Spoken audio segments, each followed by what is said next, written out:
नमस्कार, आप देख रहे हैं नेक्शन ब्रॉडकास्ट। आज मैं बात कर रही हूँ ईरान की, जहां सरकार विरोधी प्रदर्शन अब हिंसक रूप ले चुका है। जी हां, ईरान एक ऐसा देश है जो कभी तेल की ताकत और समृद्धि के लिए जाना जाता था।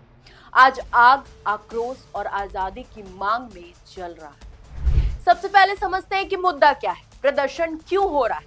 तो मैं आपको बता दूं कि ईरान में ये प्रदर्शन 28 दिसंबर 2025 को तेहरान के 2 बाजारों से शुरुआत हुई थी महंगाई, बेरोजगारी और ईरानी मुद्रा रियाल के गिरते मूल्य के खिलाफ। लेकिन देखते ही देखते ये आर्थिक विरोध खामनेई सरकार के खिलाफ सबसे बड़ा जन आंदोलन बन गया। आज हालात ये है कि 31 प्रांतों के 180 से ज्यादा शहरों में सैकड़ों जगहों पर लाखों लोग सड़कों पर हैं। नारे सीधे सत्ता के खिलाफ है। खामनेई हटा, इस्लामिक रिपब्लिक का अंत। सरकार ने जवाब में इंटरनेट बंद कर दिए, लैंडलाइन और मोबाइल कॉल्स रोक दी, सुरक्षा बल IRGC तैनात कर दिए और अब तक 65 से ज्यादा अधिक लोग की मौत की पुष्टि अलग अलग रिपोर्ट्स में की जा चुकी है। अब बात उस तस्वीर की करते हैं जो इस प्रदर्शन के दौरान काफी तेजी से वायरल हो रही। इस प्रदर्शन के बीच एक ऐसी तस्वीर और वीडियो सोशल मीडिया पे वायरल हो रहा है, वो एक युवती का है जो बिना हिजाब, खुले बाल हवा में लहराते हुए ईरान के supreme leader ayatollah Ali Khamenei की तस्वीर को सिगरेट से जला रही है। ये सिर्फ एक तस्वीर नहीं है, ये ईरानी महिलाओं के डर के टूटने का प्रतीक है। इस लड़की की पहचान अभी तक सामने तो नहीं आई है, लेकिन उसका संदेश साफ है कि अब डर नहीं है। मैं खुले बालों का जिक्र इसीलिए कर रही हूं क्योंकि साल 2022 याद कीजिए, ईरान में एक 22 साल की लड़की मसहा अमीनी थी। उसकी गलती बस इतनी सी थी कि उसके हिजाब के बाहर कुछ बाल दिख रहे। ईरान के मॉडल पुलिस उसे उठाकर ले जाते हैं और इतनी बेरहमी से मारते हैं कि वो मर जाती है। महसा अमीनी की मौत ने ईरानी समाज के भीतर दबी चिंगारी को आग में बदल देता है। और आज उसी देश में एक महिला सुप्रीम लीडर का पोस्टर खुलेआम सिगरेट से जलाती हुई दिख रही है। और वहीं से एक और आवाज सामने आता है जो ईरान की आत्मा बन चुका है।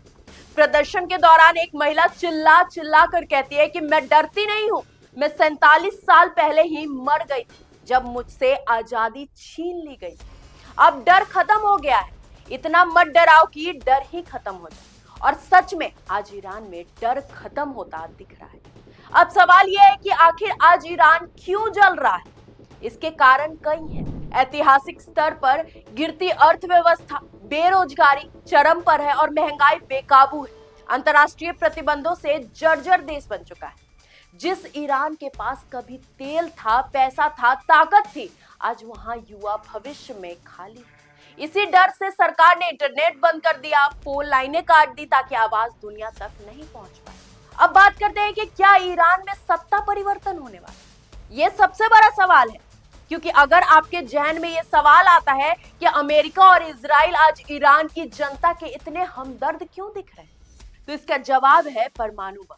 जानकारों के मुताबिक ईरान परमाणु बम बनाने के बेहद करीब पहुंच चुका है। अमेरिका और इजराइल दोनों जानते हैं कि जिस दिन खामनेई के हाथ में न्यूक्लियर बम आ गया, उस दिन ईरान का शासन गिरना नामुमकिन हो जाएगा। बिल्कुल वैसे ही जैसे आज उत्तर कोरिया में किम जोंग उनके शासन को ना अमेरिका छू सकता है, ना इजराइल, ना ही वहां का आवाम। परमाणु बम एक ऐसा कवच है जिसके बाद तानाशाही और मजबूत हो जाती है। इसीलिए ये वक्त समय के खिलाफ दौड़ रहा है। अमेरिका और इजराइल जानते हैं कि अगर देर हो गई तो खामनेई का शासन हमेशा के लिए सुरक्षित हो जाएगा। इसीलिए ये चाहता है कि न्यूक्लियर बम बनने से पहले खामनेई का शासन गिर जाए। यानी ये सिर्फ ईरान की सड़कों पर चल रहा आंदोलन नहीं है, बल्कि ये भू राजनीतिक समय की रेस है। नेतन्याहू का खुला संदेश है कि इजराइल के प्रधानमंत्री बेंजिंग नेतन्याहू ने सारे कूटनीतिक नियम तोड़ दिए हैं और उन्होंने सीधे ईरान की जनता के नाम वीडियो संदेश एक जारी किया है। उसमें नेतन्याहू ने खुद कहा है कि ईरान की जनता हमारी बात सुने, जिस दिन आप आजाद होंगे हम सबसे अच्छे दोस्त होंगे। इजराइल आपके साथ खड़ा है, आप संघर्ष जारी रखें। यह कोई भावनात्मक भाषण नहीं था, यह सीधा सत्ता परिवर्तन का इशारा था। अमेरिका का संदेश दोस्ती नहीं बल्कि चेतावनी है।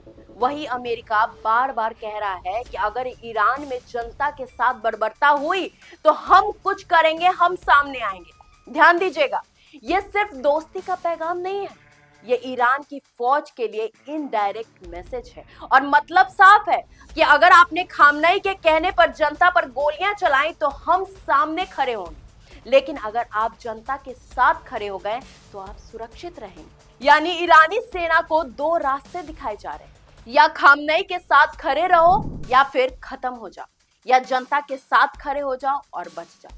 इसीलिए आज ईरान सिर्फ अंदर से ही नहीं बाहर से भी दबाव में। एक तरफ सड़कों पर जनता, महिलाएं, युवा हैं, दूसरी तरफ अमेरिका और इजराइल की रणनीतिक घड़ी है, और बीच में खामनेई और उसकी फौज है। आखिर में सवाल आता है कि क्या ईरान उत्तर कोरिया बनने से पहले बदल जाएगा, या फिर परमाणु बम खामनेई को अछूता बना देगा। क्योंकि इतिहास गवाह है, जहां न्यूक्लियर बम पहुंच गया वहां जनता की आवाज दबा दी गई। अब देखना यह होगा कि क्या ईरान की जनता वक्त से पहले इतिहास बदल पाएगी। आपकी इस पूरी वीडियो पे क्या राय है कमेंट में हमें जरूर बताएं, और अगर आपका कोई सवाल है वो भी कमेंट में जरूर बताएं। और अगर आपको ये वीडियो पसंद आई हो तो चैनल को लाइक करें, शेयर करें, सब्सक्राइब करना बिल्कुल ना भूलें। तब तक के लिए धन्यवाद।